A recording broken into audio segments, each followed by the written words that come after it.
Assalamualaikum warahmatullahi wabarakatuh. Anak-anak, kita bertemu kembali dalam pembelajaran bahasa Indonesia.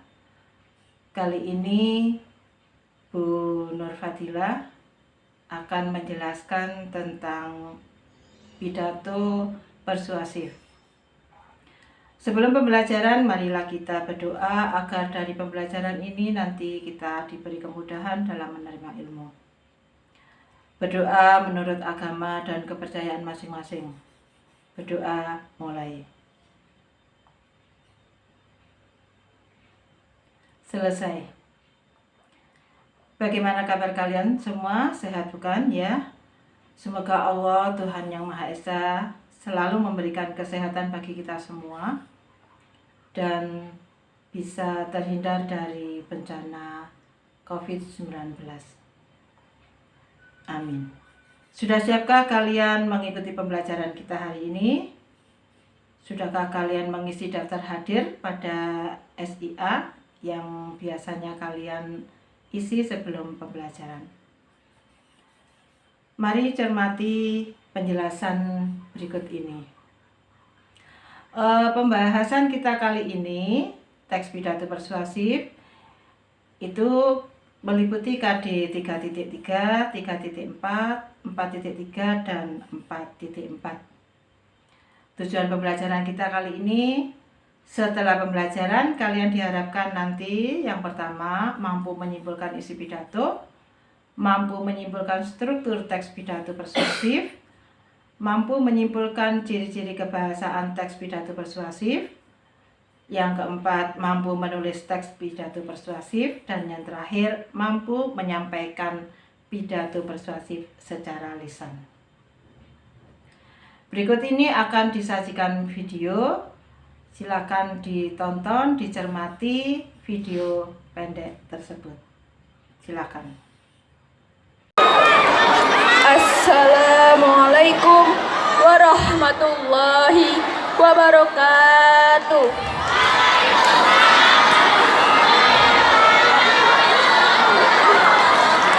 Yang terhormat Kepala Sekolah SMP Negeri 45 Jakarta, Ibu Hajah Lydia Revilawati MPD.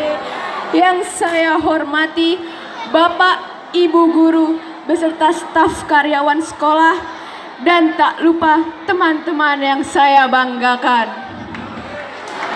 Pada kesempatan ini saya akan berpidato dengan tema Cinta Bahasa Indonesia.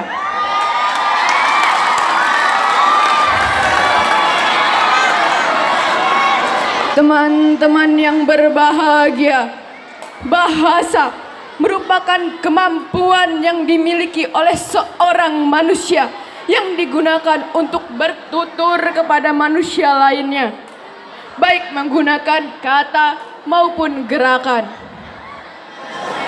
Indonesia yang disebut sebagai negara kepulauan memiliki puluhan bahkan ratusan bahasa daerah, baik itu bahasa Jawa, bahasa Sunda, bahasa Gayo, dan lain-lain, merupakan warisan budaya yang harus kita jaga.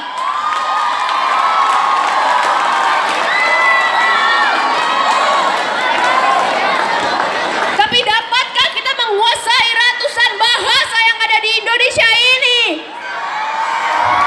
Dapatkah kita bersatu dengan adanya perbedaan bahasa ini?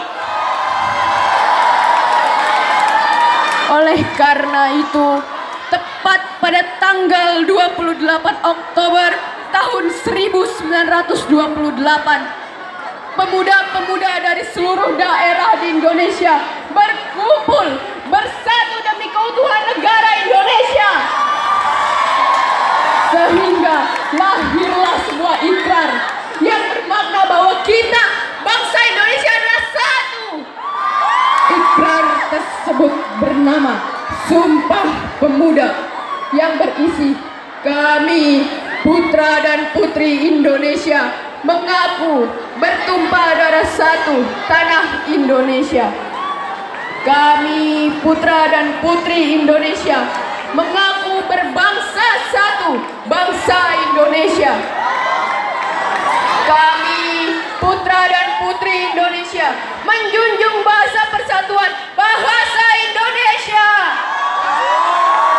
Akankah Indonesia tidak bangga memiliki pemuda-pemuda yang rela mengorbankan pikirannya, waktunya, tenaganya hanya untuk keutuhan negara ini? Tidak ada semangat yang berada di kita. Hadirin yang saya hormati, Oktober merupakan bulan yang penuh makna bagi bangsa Indonesia. Selain lahirnya Ikrar Sumpah Pemuda, bulan Oktober juga diperingati sebagai bulan bahasa. Bulan bahasa yang seharusnya dijadikan ajang untuk menunjukkan rasa nasionalisme oleh seluruh bangsa Indonesia, justru malah hanya diperingati oleh kita para pelajar.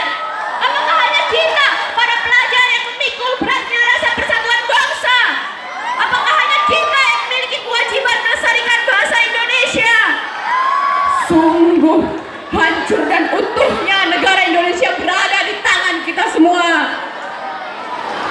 Teman-teman, bangsa Indonesia terikat dalam satu pita persatuan yang bertuliskan Bhinneka Tunggal Ika.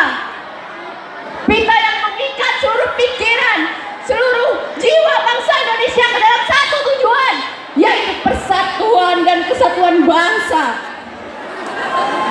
Jangan sampai bahasa Indonesia yang kaya akan moral hilang, musnah, digantikan oleh bahasa yang miskin moral, bahasa yang tidak mencerminkan nilai-nilai luhur bangsa Indonesia. Jangan sampai semua yang milik kita direbut oleh negara lain, direbut oleh bangsa lain sebagai miliknya. Mari kita eratkan tali silaturahmi kita. Kita pertebal rasa nasionalisme kita. Kita yakinkan bahwa kita bisa menjadi bangsa dan negara yang besar. Kita tunjukkan pada dunia bahwa Indonesia adalah negara dengan bangsa yang berprestasi dan berjiwa persatuan tinggi. Indonesia negeriku, Indonesia bahasaku, bersatu kita teguh, bercerai kita runtuh. Demikianlah yang dapat saya sampaikan. Apabila ada tutur kata yang tidak berkenan, mohon jangan diambil hati. Apabila pedang melukai hati, masihlah harapan sembuh.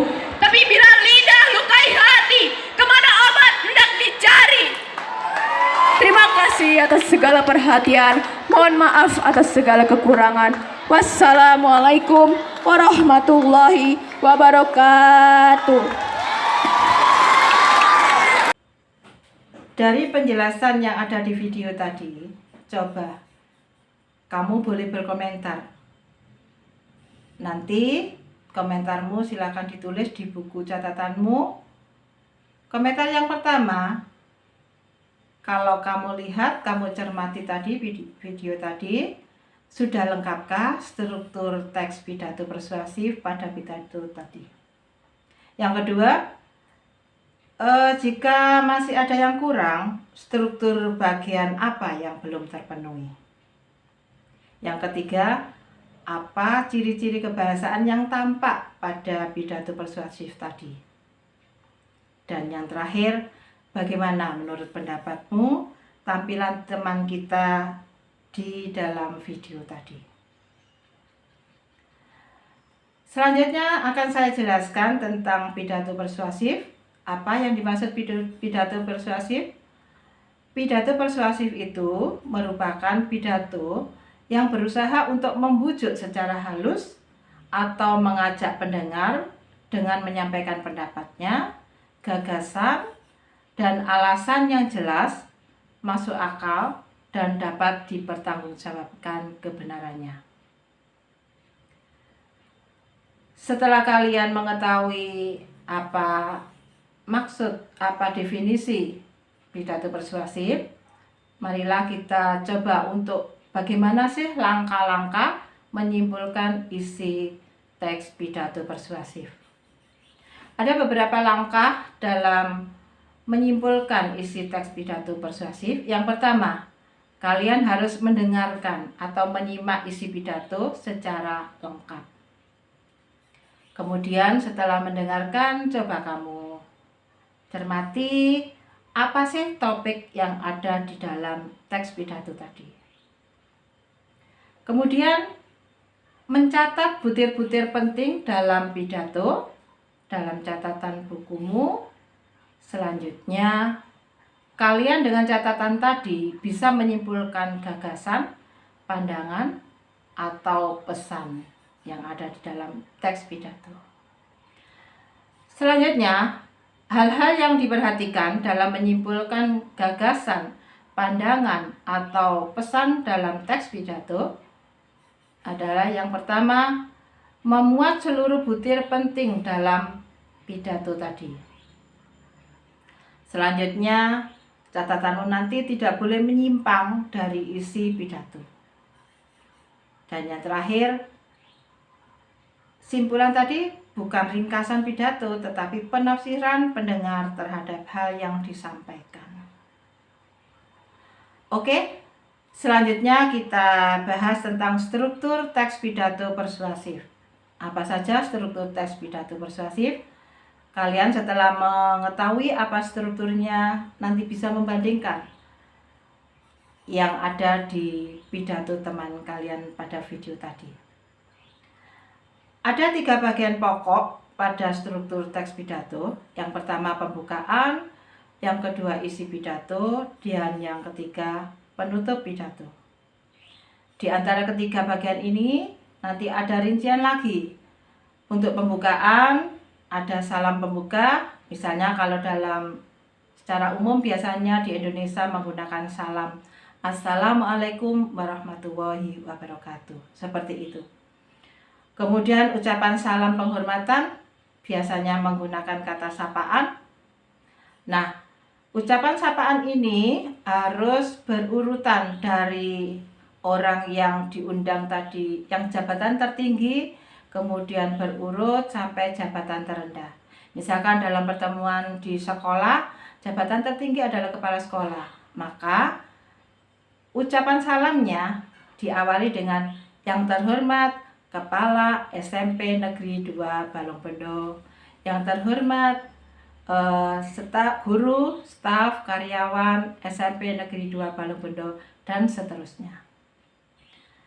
Berikutnya, ucapan rasa syukur. Biasanya dengan ucapan Alhamdulillah, puji syukur, patut kita ucapkan, dan seterusnya. Begitu. Pada bagian kedua, yaitu isi pidato. Isi pidato ini merupakan penjelasan mengenai pendapat, gagasan, alasan, atau pesan yang ingin disampaikan kepada hadirin. Disitulah ada uraian yang panjang lebar. Dan selanjutnya, bagian penutup pidato itu berisi harapan agar gagasan atau pesan yang disampaikan dapat bermanfaat. Kemudian jangan lupa memberikan permohonan maaf kepada hadirin karena dalam bertutur kata biasanya kita melakukan kesalahan. Kemudian ucapan terima kasih dan diakhiri dengan salam penutup. Oke, selanjutnya yang kita bahas ciri kebahasaan teks pidato persuasif. Apa saja ciri teks pidato persuasif? Yang pertama mengandung kata kerja mental, ada konjungsi, ada kata rujukan, kosakata bidang ilmu atau istilah, kata sapaan orang kedua, kemudian ada kata benda abstrak. Nah, kalian sudah mengetahui struktur teks pidato, sudah mengetahui ciri kebahasaannya, maka kalian harus bisa menyusun teks pidato persuasif. Apa langkah-langkah menyusun teks pidato persuasif? Yang pertama, kalian harus memilih dan menentukan topik yang akan kalian tulis. Setelah menentukan topik, kalian juga harus menentukan tujuan pidato kalian. Selanjutnya, saat itu kamu membutuhkan data, maka kamu harus mengumpulkan data sebanyak mungkin untuk mendukung argumen yang akan kalian berikan pada saat berpidato. Kemudian dari data-data yang ada, kamu susun kerangka pidato dan kemudian kamu kembangkan menjadi pembahasan pidato yang panjang lebar sesuai dengan kerangka yang ada. Demikian anak-anak, pembelajaran kita hari ini. Terima kasih saya ucapkan karena kalian telah aktif mengikuti pembelajaran dengan disiplin dan sabar. Untuk itu, marilah kita tutup pembelajaran ini dengan bacaan Alhamdulillah. Saya akhiri. Wassalamualaikum warahmatullahi wabarakatuh. Terima kasih.